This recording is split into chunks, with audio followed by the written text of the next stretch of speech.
So Don, we're going back to see our friends at Michter's again. I got a big one this time. You know, I saw that 10-year single barrel rye and I got out the good glasses. You're going to want to hear more about Michter's, especially they were just recognized for something.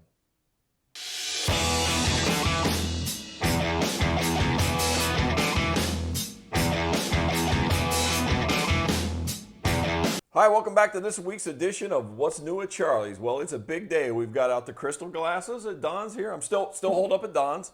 And we're breaking out a bottle of Michter's 10-year rye. You know, their rye is a rock star rye, and the 10-year doesn't come out that often. It's one of their harder to get special releases. First time for Charlie's, never had it before. You know, that'll tell you something. You know, if the #1 bourbon bar in the Midwest doesn't get it very often, it's hard to get. All right, I don't know if we're #1, but thanks, I appreciate the plug. But yes, we're up there probably. But anyway, yeah, first time I've ever been able to get one. They only release this, it's now and again, every other year maybe at best. They say this is one of the rarest releases that they have, right? It is. It's harder to get, and it's much sought after, and I'm glad to try it. I mean, I think it's a great opportunity. Absolutely, so I'm excited too. Their ryes are great anyway. They're regular rye, you know, something we got on the shelf. We use it a lot. And you alluded to that they just have been named in a award, right? Yeah, so there's an organization called Drinks International that is made up of bar owners, bartenders, writers, purchasers of alcohol. And in 2023, Michter's was the #1 brand. Yep, it is the #1 brand of bartenders. I just read the same, a different article, but the same conclusion. And the amazing thing about that is it lists in order some of the other rankings. So it outranked Yamazaki from Japan and Ardbeg from England. Well, it was #1, Don. It outranked all of them, actually. Ardbeg from Scotland. Yes, from Scotland. But yeah, being #1, it outranked all of them. That's right. But, that's right. yes. But I mean, that's pretty strong company. It's awesome. Yeah, it's very cool. It's good for them. Good people, like you said. We've talked about Andrea and the time she spent with us when we were there and how much we enjoyed it. And yeah, so good for them. Yeah, and you know, they're an American brand. You know, originally from the Pennsylvania area, strategically relocated to Kentucky. They fit right into the Louisville whiskey scene now, as far as I'm concerned. It's like they've been there, you know, from the beginning. Yeah. And in case you haven't seen some of our other videos regarding Michter's products, including the hard-to-find Shanks and Bombergers. Oh, yeah. I created a little link in YouTube where you can see all the Michter's reviews in one playlist. Oh, So nice. check that out when that's you get cool. a chance. Yeah, I'll have to check that out myself. It's been a while, but yeah.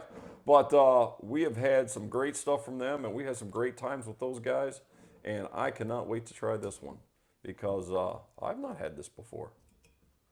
So here we go.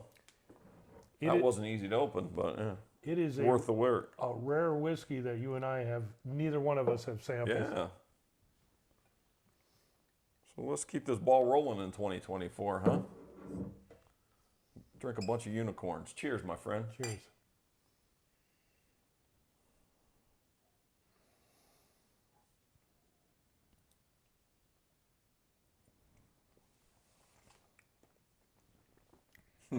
Wow.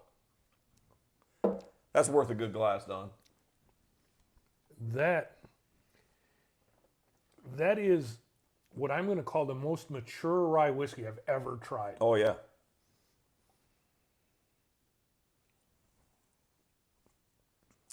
There was so much going on there, it's hard to even know where to start. Look at the color. Yeah, color's fantastic. Yeah. So in a world where rye whiskey, there are a lot of good rye whiskeys Sure. that can go to the market in 2 to 3 years. Yeah. It doesn't necessarily So rye matures faster than a bourbon. Right, I've right. always heard. Yes. Right. It doesn't need the same level, you know, in my opinion, as bourbon does. Yes. But when you add this 10 years to it, it gives it there's a nuttiness to it. There's like almost like a chard. I'm trying to come up with the right word. So I'm going to say something. I don't want to mislead anybody, but it reminds me of candy, like a candy bar. not sweet candy bar, but just like all the flavors are there of a candy, you know? Yeah, like a toffee. Yeah, like a toffee. Yeah. Yep. But yet you still get the rye spice. Yeah, there's a little bit of a cocoa note in there. Yeah. Wow, that is really interesting. And that thing opens up and it's going to get even better. Yeah. So, wow. That is. I don't always drink rye whiskey, but that one is right there. If I was going to call out one, that is a great rye. That's one of the best. It could be a strong contender for whiskey of the year when we talk about this in 12 months from now, right? That's right. Wow. I mean, and you know, doing it so early in January, you know, towards the end of the year, you tend to forget some of these. Yeah. We're not going to forget this one. We're not going to forget this one, man. This wow, one is that pretty good. special. So to Andrea and all our friends at Michter's, Keith, Andrea, thanks, man, for everything. You continue to do great things, and you're getting accolades, and we look forward to the next time we get to visit you in Louisville. Absolutely. And if you're in Louisville, stop by and see them too. Tell them the Bourbon Fool sent you. And Charlie. Charlie, good choice. Cheers, my friend. Cheers. Let's enjoy this. Thank you, everyone.